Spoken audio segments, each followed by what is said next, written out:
Head Shop Hub for all your head shop needs. Whether it's pipes, bongs, grinders, vapes, they've got it all at Head Shop Hub. Penis-shaped glass. Our proud sponsor. Oh man, those glass pipes are very phallic. This is a dick. Yeah. I am smoking out of a penis right now. Have you seen? You know they call crack pipes the devil's dick, right? No, I've been fired. Well, they do. You obviously haven't done much crack. I mean, I've tried my best. No, not to go too far down the drug road, but I was never a big crackhead, but I did hang out with people who like to smoke coke. It wasn't rocks of crack. It was like still smoking cocaine. I think that's an important question, though. That's probably the best way to start off this podcast is marijuana a drug? That is a good question. That's a very deep question with a lot of layers. It's like an onion. You could peel it. You know what's funny is a lot of people don't know that the reason marijuana is a Schedule I drug is because of the Vietnam War. But it was sort of bastardized before that, right? It was. That's for sure. Prohibition long before then. True. Oh, Reefer Madness was before that for sure. Like all that kind of stuff in the early. But the what made it the demon that it is today was the Nixon administration, from what I understand anyway, because what I read is that they couldn't arrest hippies for protesting the war, so they made drugs illegal. What's the difference between a hippie and a Republican? Marijuana. Yeah. Get rid of those fuckers. Yeah. No, that's it. Well, that's basically because all the people protesting the war were deadhead drug, stoners and acid heads and stuff. Yeah. So they just went, okay, all these are illegal now. We can, because all the protests, people are fucking smoking weed. Like, oh, there's a drum circle. Get those fuckers. They're having good vibes. Ban that shit. Yeah, man. You're just popular as hell. People blowing up my phone here. I'm just gonna take this call. That's fine. Hello? Let me put you on speaker. Did I interrupt the podcast? You're on the podcast right now. You're living the podcast. The podcast? We just want to we just want to shout out our sponsor again, Head Shop Hub, for all your head shop needs. Hey, am I really on it right now? Yeah. But it's okay. We can cut stuff out. Yeah, cut it out. Dr. Bob wants to talk this afternoon, your time. Is there any way that you'd be able to? Yeah. Alright, so what were we Anyway, talking back about? to business. We were talking about Whether it's a drug? how weed became illegal, and whether or not marijuana is a drug. Well, I think it's pretty interesting how Google is calling it. What did I say earlier? Mind-altering substance. Mind-altering substance. Yeah. I mean, it is that, but then again, so are poppy seeds, and Which you can sell poppy seed muffins. makes opium. Yeah. So I bet I can find poppy seed muffins on Google. It's true. There you go. So, I guess it is a drug, but so is things like Valium and Xanax. Think about this though. Pretty much every drug comes from a plant when you break it down. Like opium, cocaine. One of my cousin's husband just came back from Colombia, and he was telling me like they were like hiking, chewing on coca leaves. Is that where I don't know where cocaine comes from? It comes from South America. Colombia is like a really obviously like famous for its cocaine. I mean, So it's just cocoa leaves. well, Is that why it's called cocaine? yeah, they call it education. not coca. Oh, coca. It's different. The coca Oh, plant. I was There's- imagining that you're eating like a Like chocolate chocolate. leaf and it's just delicious, but That then would you're be- high as shit. They're both substances are addictive, and that's a good point. Actually, chocolate is technically a mind-altering Right. substance. It is, isn't it? It But does. it's also supposed to be fairly healthy and, low doses. So is weed though. Weed, If you, yeah. Like if the research shows, same with red wine. Like I think that's bullshit on Google's part. I guarantee you can find red wine on they don't sell them on AdWords though. Is what you're talking about, right? Yeah. They don't shut you down, but you won't see advertising for wines and stuff. Okay, so they won't take money for it. But I mean, should you? Could you imagine a world where there'd just be banners like Jack Herrera, Weed of the Year? I mean, probably not. Like, it probably shouldn't be that in your face, but I think weed's a different. It's not like. Yeah. Is it different though? We see Big Pharma putting out like commercials nonstop. You know, you're watching Lifetime and they're like, you know, are you a sad, lonely housewife? Probably. You're watching Lifetime. So that brings us to a good subject. Did you see the thing about the Super Bowl ad that is basically it's a drug for opioid-induced constipation? Did you see that? Oh, no. Okay. It's the Super Bowl, but I'm interested. That is, okay. Well, I didn't even see the ad during the Super Bowl because I was at my sister's house and there's screaming children everywhere. But basically, I saw someone write a piece about it that I thought was hilarious because they're like, this is how bad America is addicted to opioids. Now there's a drug that's like, hey, are your pain pills making you constipated? Here's a fucking drug that makes it so you can shit again if you're high on opioids. You've got drugs for your drugs? That's how it's always worked, really. It's like, oh, yeah, I'm taking this for fucking my erectile dysfunction, but it's giving me diarrhea, so now I have to take like a fiber pill or something, you know, some kind of bullshit. Like, here's your upper, here's your downer, and then here's your outer. Americans are so drugged up, they don't know which way's up. And the opioid thing is crazy because people in my family who would never touch drugs, like my old uncle, have been strung out on Oxy. You know, like he was strung out on Oxy. I have one uncle who I think right now is so addicted to it that he's purposely injuring himself to get pain pills. That's insane. I honestly believe that because it's just too. We've had this conversation, me and my cousins. Like, it's just too. Every time I see the guy, he's got a new injury, and it's like, dude. How do you... No, it's not insane that you're suspicious of him. It's insane that that's such an easy thing to do. People will go to. Yeah. Yeah. Oh, honestly, I really think that's what it is. And he's the kind of guy, too, who would never even admit that to himself. Yeah. But anyway, that's a whole other... I'm going to go off on that. Here's one thing. Is milk. It will actually produce opiate-like chemicals... In your brain? That I believe. It's just the way that we metabolize it. And so it's really easy to eat tons of milk products, you know. Sugar. Milk this morning. Oh, yeah, sugar. Is probably a great example of that kind of stuff.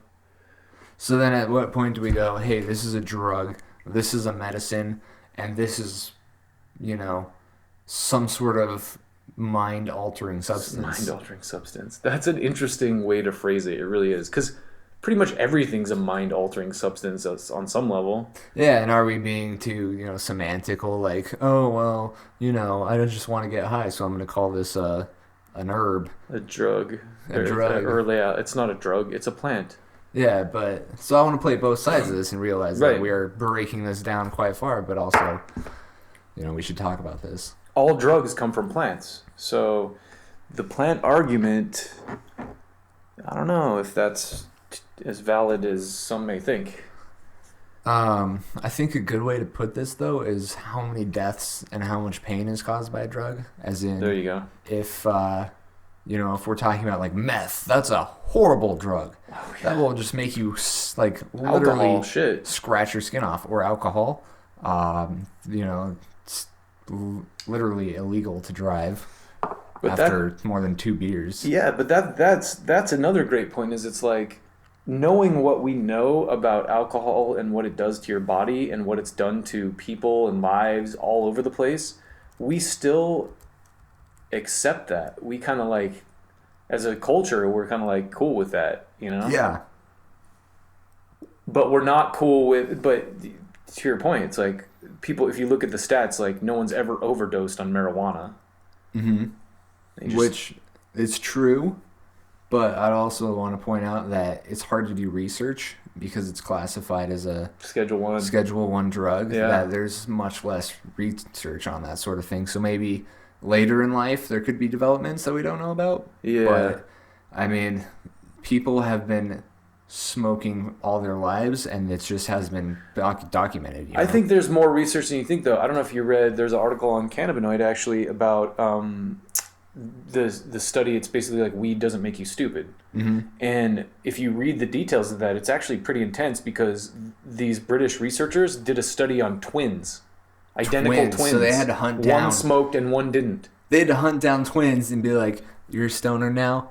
You're a Republican." Yeah. I mean, I don't know if they did it like that. They probably they probably interviewed sets or whatever. However scientists do that shit. Like, all right, we're looking for these people. I'm sure they paid them too or whatever. Do you know what their sample size was? Like how many? I have no idea. How many kids they were able to grab? The actual article is referenced on there, but basically what they said was the idea that pot makes you stupid was based on a study from like some college in Virginia. I don't remember exactly what it was back in the day. And they used a really limited data set. Mm-hmm. These guys basically went and supposedly used a wider set, and they used different cases to kind of come to these conclusions. But the twins one, they said, was the most important because those two subjects had almost identical genetic makeup. Right. And they had no visible differences in their, you know what I mean? Like in their trajectories in life or whatever. Like they were pretty much like even keeled, the same health and intelligence levels and everything. Yeah. So that sort of brings me to something is, how intense are some of these studies? Like you have to actually check what the study looks like and how they get the data. And this one took years. Like it was over like 30 years or something like that. That's insane. Supposedly. I mean, good for them. Yeah. But it's British too. Right. So again, it's like, I don't know if they could legally do a study like that here, even now. Well, it's not legal there, is it? I mean, the UN has literally created prohibition. It's decriminalized, though. It's a lot more than it is here. Interesting. It's kind of like California, from what I could see anyway, where, it's illegal, but it's kind of like one of those things where it's like, yeah, if you're not doing anything too messy or out there, we're not going to mess with you. Like, do your thing. Did you see that guy in Texas who he was, I think he didn't stop at a stop sign or something, and the cops started chasing him, and then so he just gunned it and started driving down the freeway at like 100 miles an hour. And this is in Texas. So the reason that he didn't want to get caught was because he had marijuana on him. Because he was going to get, like, lynched. Was he a black guy? He was a black guy. Oh, God. I don't blame him. I mean, seriously, I would have took off, too. Like, oh, man. That whole thing, the police thing, is crazy because I had a probably unique experience growing up with it because my best friend was Samoan. And actually, this is crazy. This is a current event, actually, who I have friends involved with. I don't know if you saw this, but there's a thing about in Salt Lake City, this bar owner denied these guys from entrance because they're Polynesian. And there's a huge Polynesian population in Utah. I don't know what it is, like the LDS church, whatever, ships them in from for football. They do. There's seriously something like that going on. I'm not even kidding. But whatever the case, this guy wouldn't let him in, and they there was a huge protest about it, and all this shit, because. Don't be a racist asshole and stuff. But anyway, the point I was getting to is my buddy growing up was Samoan, and I saw a difference, even just being a white kid, going into a store with him. People would follow us around, girls, clutch their purses a little bit. But I mean, in some cases, they had reason to be that way too, because he was kind of a little hoodlum. We were little hoodlums, we were. I had a little mullet and shit and a Def Leppard t-shirt. I was bad boy rocker in '83 or whatever. But anyway, no, I think with that stuff though, if you see what's going on, a lot of the I don't blame any one person of color from running from the cops because, man, we're just now getting video of the stuff that's going on. It's like yeah. Oh, check out this pipe that this dude is using. What does that look like? Yep. Flipping model ship or something. What is that? It's the mill. The mill. The suppliers for Head Shop Hub. Those wood pipes. Oh, okay. So they are sponsors. Yeah.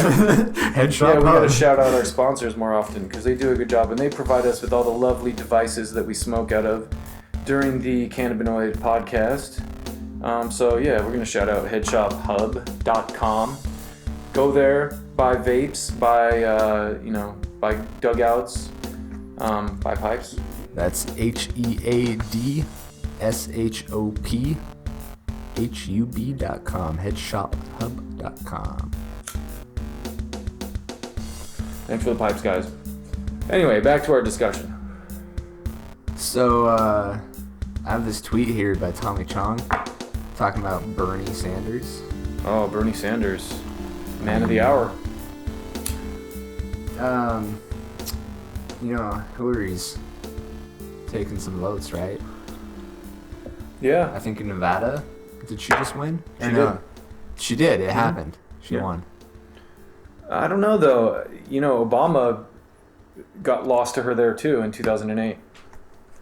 And actually, Obama lost to her by more than Sanders did, by a larger percentage. Oh, so basically other people are going to have to come through. Well, I mean, I think it definitely speaks a little bit to the can you translate internet hype into votes? But the thing is, too, with a place like Nevada, that's a Hillary Clinton state because she's a corporate Democrat and it's casino owners. That's a Trump state. I mean, he has a flipping casino there. Yeah. So the difference really between the two of them is one of them is a corporate Democrat and one of them is like, fuck all this. Like, it's ruining our economy. We need to, like, basically take the shit back. Should probably take a step back and say why we're interested in Bernie Sanders. Sorry. I'm going off on a tangent. And so Chong tweeted. Well, I think the other thing is he's a lot more progressive on marijuana than Hillary is. Specifically, Tommy's tweet is Bernie is real. He is true. He has the right message. Say no to racism, hatred, and bigotry today. Let's stand together. Hashtag Mayor Together. I like it. So, really, the issue, and as far as marijuana goes, is that I believe Bernie is for. What was it? It wasn't deregulation. Federal legalization. There was a post on Cannabinoid about it, actually. So he's literally said that he's interested in federal legalization. Let me just recheck that article because it's been a while since I read it, and I don't remember I don't want to misquote because that's not how I roll. But I think all I remember. Okay, so.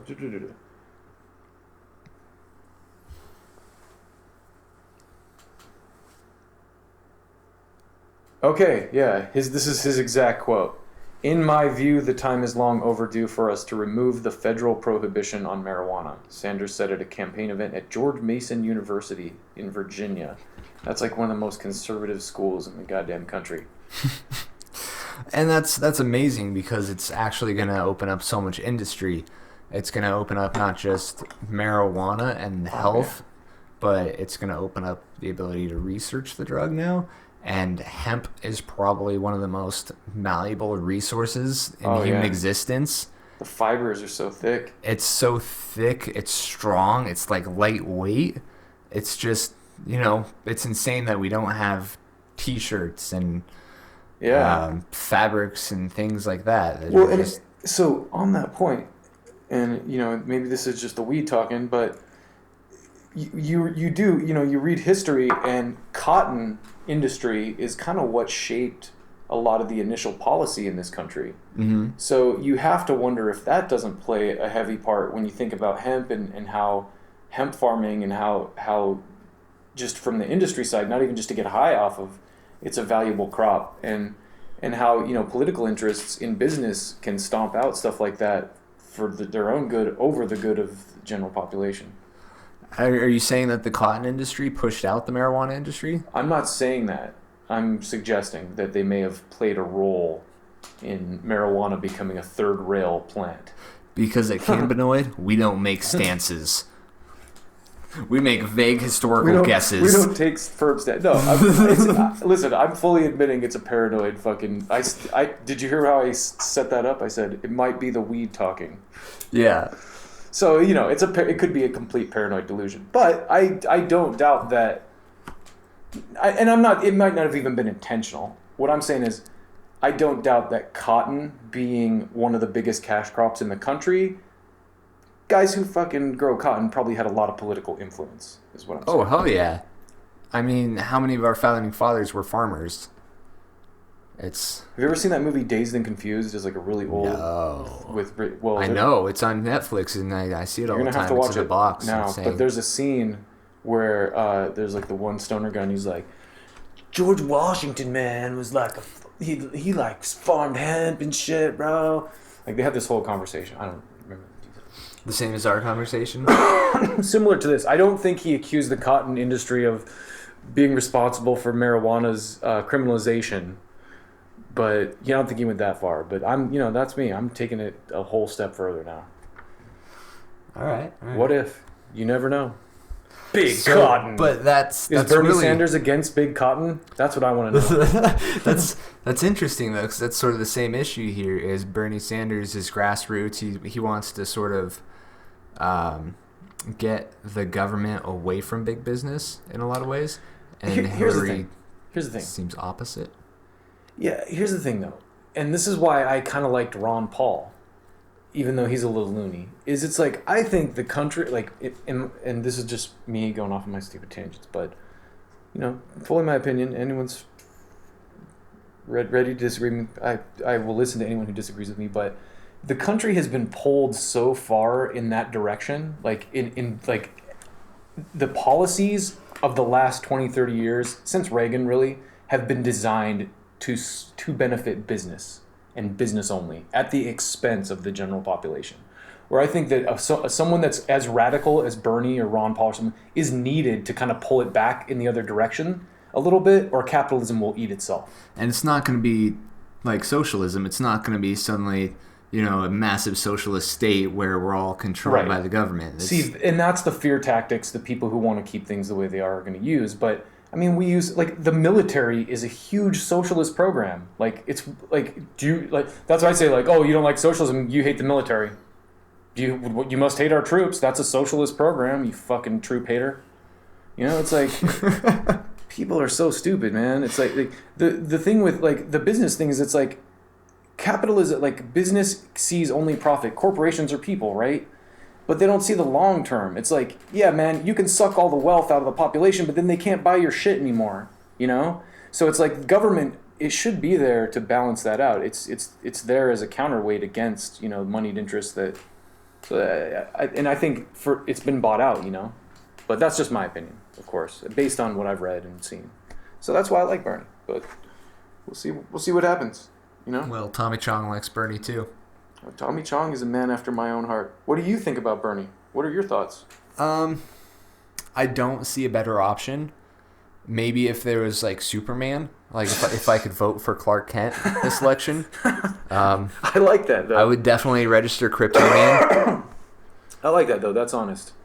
I mean, that's how you have to really look at elections in general. That's why it's with Hillary. Yeah, I'm not the hugest fan of Hillary. But if she gets the nod, she's not going to be terrible. She's not going to ruin anything. She knows what she's doing. Yeah. Be good for women. I don't think we need to move to Canada. That's a sentiment common sentiment Trump, every 4 years. Honestly, I think even Donald Trump, for the showboat he is, he's the professional wrestler of politics. Everything's fake. Yeah, but he's not a stupid guy. He's not a dumb guy. Is wrestling actually fake? Of course. Okay. The winner's pre-decided, but it takes a lot of talent to make it look good, man. It's like anything. All right, just need movies to are fake that. too, right? But you believe Brad Pitt in those roles, so he does a good job. And I'm not saying that Hulk Hogan is anywhere near Brad Pitt's league, but it's the same basic principle. What were we talking about? I'm sorry. I totally forgot. That's what's great about this. We can do that because that's okay. We have the excuse. It's okay. I have Twitter pulled up to give me topics. I've got about a 5-minute window here, and then I gotta take a break. Okay. So let's do lightning round. Lightning round. Toking. You're doing it wrong. Oh. You brought this up earlier. Yeah. What do you think was the way that you were supposed to toke when you were growing up? Well, yeah, of course. It's like when you get the joint, you take the biggest hit possible, and then you hold it Like and your if eyes you are could watering. swallow it and then barf it out later and then breathe it in. Trust me. I've taken hits like that where a couple hours later I'd be eating a sandwich at Subway and go pump a smoke would come out. You just hold it in. I'm not even kidding. I forgot this phone even existed. There's like random phones in the corners. It's leftover from the 1980s. Yeah, can I help you? Oh, listen, man, I appreciate it, but I don't need anything, man. I appreciate it, though. Good luck to you. That's why I don't answer that phone. That was Kevin from KGB Solutions in India. Oh, thank God. Yeah, Kevin wants to save me, but I had to politely send him on his way. He wants to save your soul.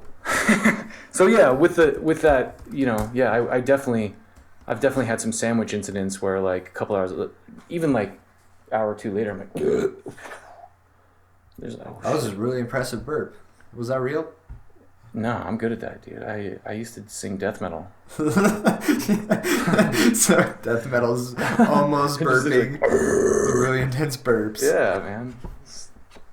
Yeah, I just got the pipes for it. You know? Anyways, the study looked into how you're actually supposed to smoke to maximize the high. And it turns out that if you are smoking, it's basically instant and there's not really any need to maximize the high. You know, so people that are holding it are wasting their time. Yeah, maybe like probably your lungs too. Yeah. You're just burning those suckers. Well, I mean, if you're breathing air in Los Angeles, you're probably doing that anyway. But I had this, so believe it or not, I had to go to court-ordered drug counseling back in the day. And by back in the day, I mean about 10 years ago. I don't believe that at all. Not a word. It was, to be honest, too, it was because of alcohol. I lost my license for DUI. I won't go into that. But anyway, my counselor was this really cool, like, ex-heroin addict, this Mexican dude. His name's Ben Medina. Fully, like, sleeve tatted, but, like, you know, now, like, the nice, like, wears a tie and the shirt and, like, glasses and stuff. Like, but really dope dude. And we had this conversation, and I'm getting to you know, there's a point to this. I'm just going to be on subject. But he was saying that, he goes, we were talking one day, and he's like, what do you think's the most effective way to ingest a drug? And I was like, spike it, right? Like, stick it in your vein. He's like, no, smoke. It hits your bloodstream. Instantly when you smoke it. That's a crazy thing. Like, it's we've got this entire system. It has to go through your heart. Your heart has to circulate it into your blood when you spike it. But yeah, when you breathe it into your lungs, it's instant. And it's like you don't hold in oxygen, you know? It's you well, breathe unless you're at Sky Bar. No, but you breathe in at a certain rate because you know you need an exact amount of oxygen, but you don't hold in oxygen just because it's getting more effective. That'd be hilarious to see people just like, what are you doing, man? Oh, just trying to make the oxygen more effective, bro. We're honestly running out of oxygen in this world, and we need to hold on to every drop. Hold on. I'm just trying to get every molecule out of this. I think we've finished up with what we were on about. So let me pull up Twitter. Yeah, we need to talk about Head Shop Hub too, right? Head Shop Hub? Yes. Our sponsor. HeadShopHub.com. The best place on the internet to get all of your smoking accessories. Be you a vape guy, be you a pipe guy, yeah, be you a whatever you are. Smoking guy. Joints. What do you like? Wooden pipes? Maybe you like glass pipes? They got it all. HeadShopHub.com. And a lot of people have been really pleased with the quality of product and the quick turnaround. So there you have it. Shilling for Head Shop Hub. Shilling. I'm shilling. It's like I'm chilling, but with an S on the front. It's what salesmen do when they're relaxing. Yo, chill. I'm shilling, dog. Shilling. Alright, so I've got this cool post from Cannabinoid Media. Oregon passes crucial first steps in battle for marijuana business banking rights. Oh, yeah. So, that's a big one. You know, what's the issue? Why can't marijuanas work with banks?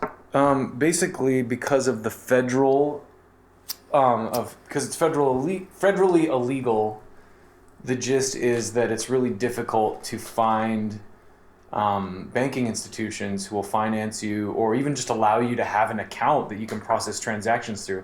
I know most dispensaries in Los Angeles anyway will charge only cash. It's cash only. Some of them have ATMs in there or whatever. And I think that's the case everywhere.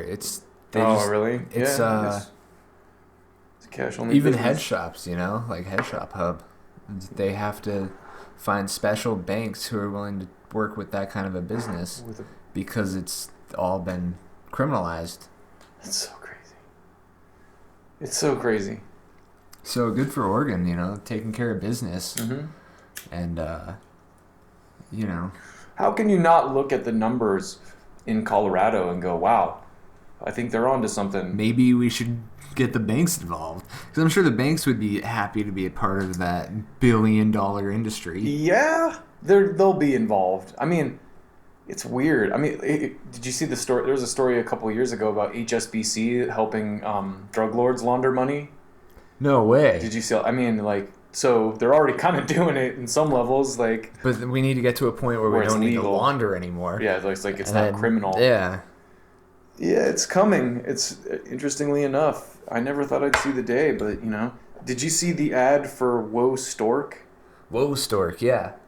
I mean, it's sort of just another delivery service. There's a lot of them. Well, it's not a delivery service. No? It's like it's like a Weed Maps, but they're defining.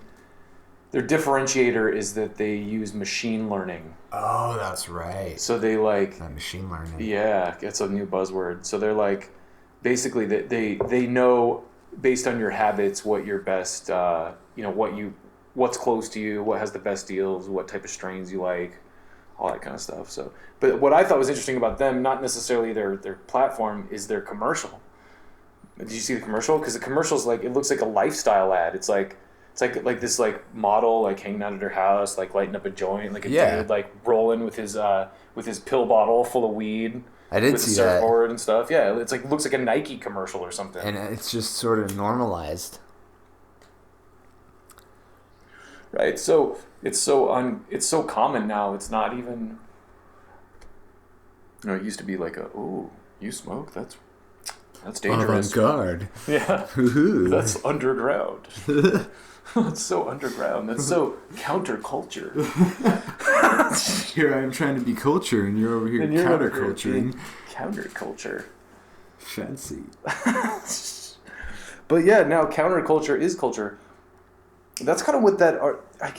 Crowd culture. That's what that thing I was trying to remember earlier. What I was telling you about is this was a really interesting premise, and I think you're kind of onto something with that, because basically what this guy was saying is the reason branded content fails is that art is produced by disaffected minorities and stuff. The best art is made by communities that are not part of the mainstream, that are radically different. You know what I mean? From what's common. Pain. It's sort of like the military. They bring out the best inventions of our time during periods of war. Yep. It's sort of out of pain or create totally stuff. That's a good. Yeah, to that point, I read a thing about how from the Iraq War, we might have talked about this. They learned how to stop people who were skull shot from dying by sawing their skulls open so that their brain could expand without. Yeah, because when you get headshot, the reason you die is your brain swells. Yeah. And then it's got nowhere to go. Right, and in your skull, it's you're fucked. It's But they found that when headshot people, if they get them back fast enough, they can cut their skull open so and that's all. I mean, if we gained anything from the Iraq War and that was it, and it saves a bunch of lives, sucks. But hey, at least we got something good out of it, Well, things like MRI maybe. Actually, I have no idea where World War II. It's where did MRI come from? MRI. Google it. Because I just said that assuming that it came out of the war. Well, no, a lot of stuff did come out of that era though, World War II era, and even I was reading this article because someone was slagging on some company for being associated with the Nazis. I think it was Mercedes or BMW or something like that, and I was like, well, if you look back in a lot of different companies, there's probably some connections in the U.S. Hugo Boss, IBM. Hugo Boss designed the Nazi uniforms, yeah. And then went on to make the uniforms for the U.S. Olympics. Yeah, that's crazy. All right, so this guy created a magnetic resonance imaging machine. Wow. He's just smart, it looks like. Magnetic resonance imaging. MRI. That's not something that, like, when I think about MRI, I don't really think about the fact that resonance, that sound, so it's like magnetics that make sound that goes through your brain. That's cool. Whoa. But sound that goes through your brain. I don't think this is that's like Bob Marley. No cry. Hey man. No woman no cry. Oh.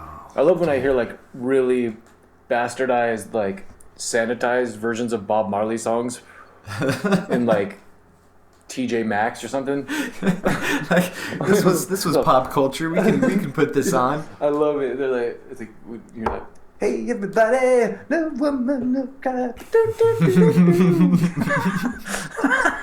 It's like a southern rock now. Yeah, like also, a Christian. Not even that. It's like just like Muzak or whatever, kid songs or something.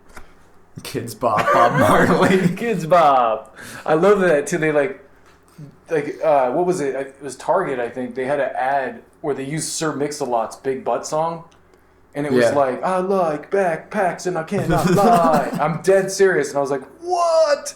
You guys, holy shit, that's crazy. I can't believe you did that. This is like a kid's commercial. I mean, I guess kids today are like, what?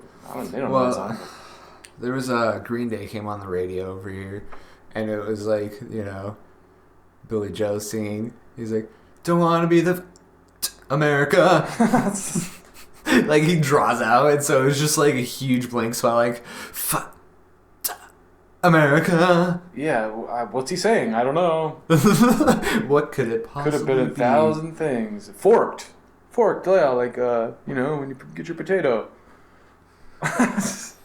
When people try to make things safe for the consumer. Yeah, sanitized culture.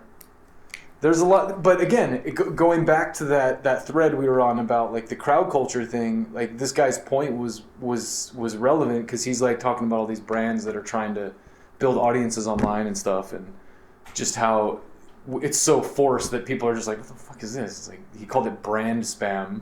Brand spam, which I thought was good, but it was the point was so relevant that it's like the way that he broke it down. He was talking basically what he was saying is social media has enabled crowd cultures where it was like if you were a gun enthusiast 20 years ago, you had to go to gun shows to meet with gun people. Now there's online communities for it, and he was there's a web, I don't know what's called him, genius, one of those guys who is actually like a self-proclaimed genius who is genius, and he wrote a book about tribes. Mm-hmm. And how people sort of just band together, and so that's what you aim for when you create a brand? Yeah. Is it creating a tribe? Yep.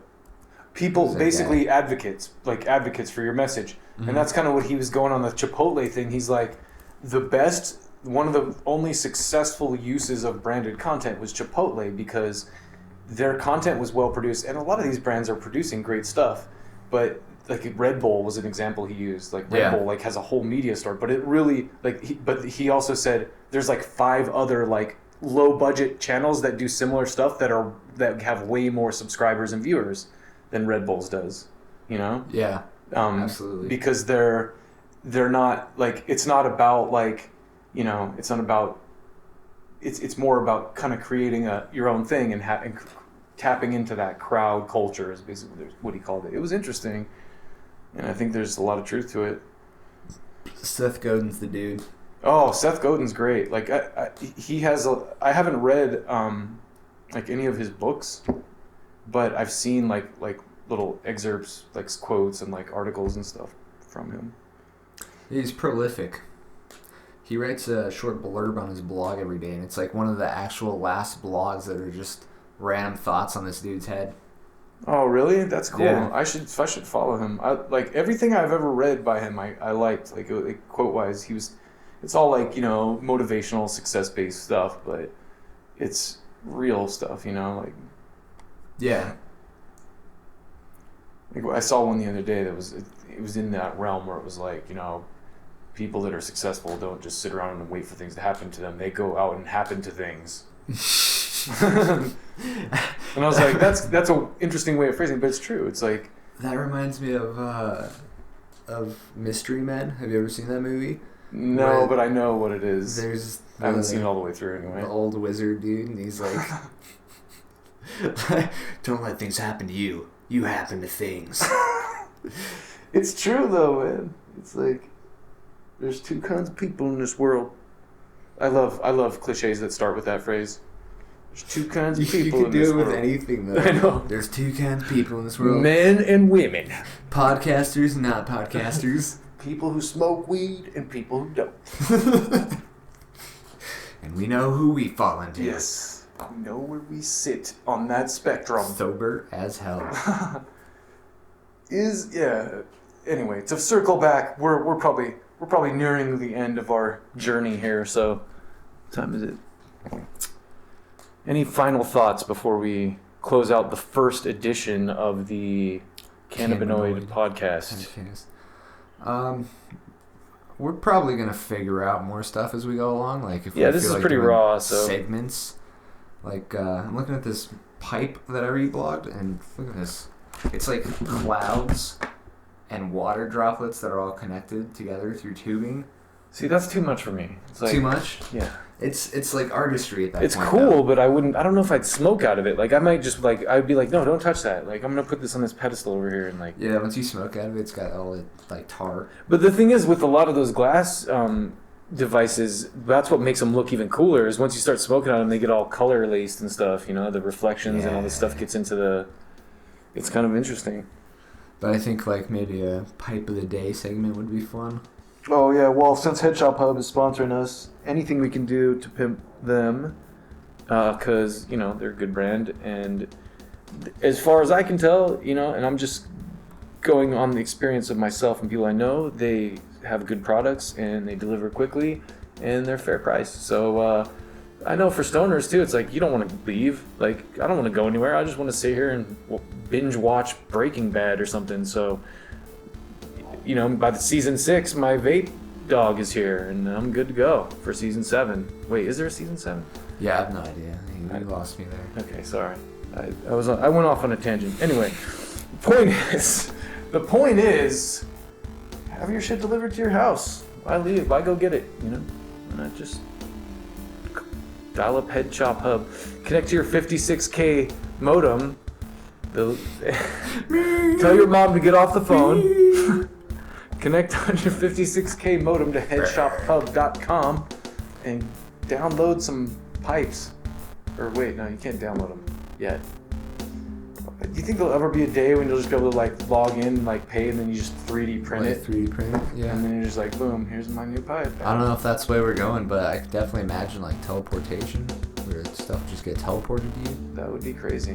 Including the police. Because police? It'll still be criminalized, so if you order online... Hopefully they get teleported with a goat or something, and they come out with all weird, get fused back together with a goat, and they have I've been watching too much stuff. You know how in The Fly, he tries to teleport, then the fly gets in. We're cutting this out. Yeah, it's probably time. It's probably time to close. It's getting late in the day. Thanks for listening. We hope to do this more often, and we hope that people enjoy it as much as we do. This is Colt Dusty signing off. I was gonna say we should go with the cowboy thing, Dusty Rhodes, Dusty and Colt. See, I use the online name Funkmaster C a lot, so that's probably just me. This is Funkmaster C on his way out. Yeah, dog. Oh yeah. Oh yeah. $200 worth of pudding. Okay, bye guys.